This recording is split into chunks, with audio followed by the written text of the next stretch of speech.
সব গাইজ ইয়া হুপামাই ধৰিছে বাইকটো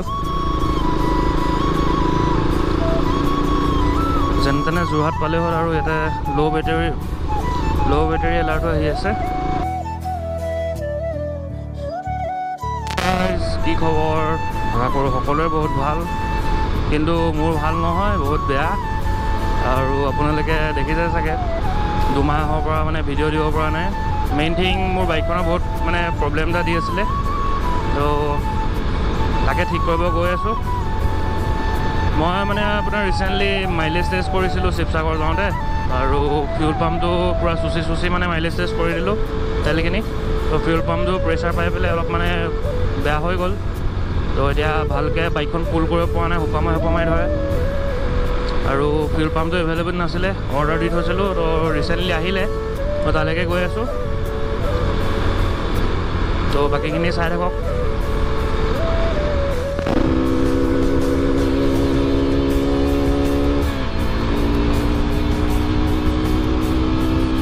তো চাওক গাইজ বাইকখনে ভালকৈ পুল কৰা নাই মিছ মাৰিছে তো RPM ব্ৰেকাৰ নাম লৈ RPM যদি ব্ৰেক কৰিব নোৱাৰক কি হ'ব আৰু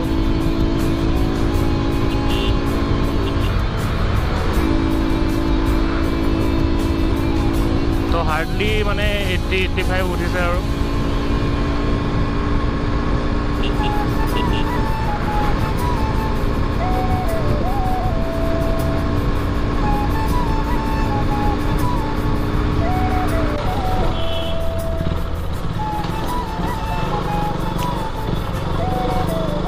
অসম কৃষি বিশ্ববিদ্যালয়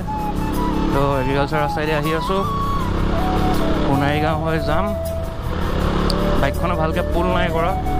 তো অকণমান প্ৰব্লেম হৈ গৈছে অভাৰটেক কৰিব পূৰা এক্সেল পকাই ধৰি আছোঁ তেতিয়াও নগৈছে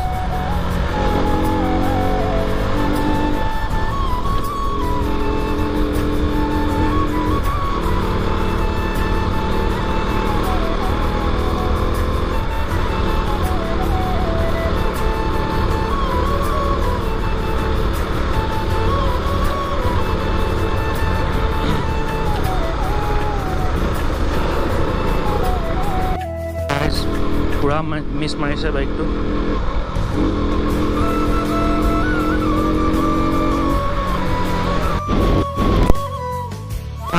ফাইনেলি গাইজ যোৰহাট সোমাইছোঁ আৰু বহুত কষ্টৰে বাইকখনত টানিব বিচৰা নাই একেবাৰে পুল কৰিব বিচৰা নাই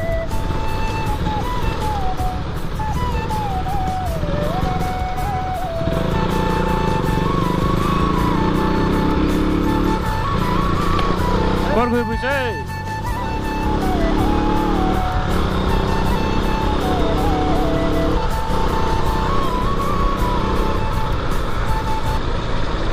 ओके फ्रेंड्स तो फाइनली पाई गलो KTM and Bajaj servicing centre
Alright guys, so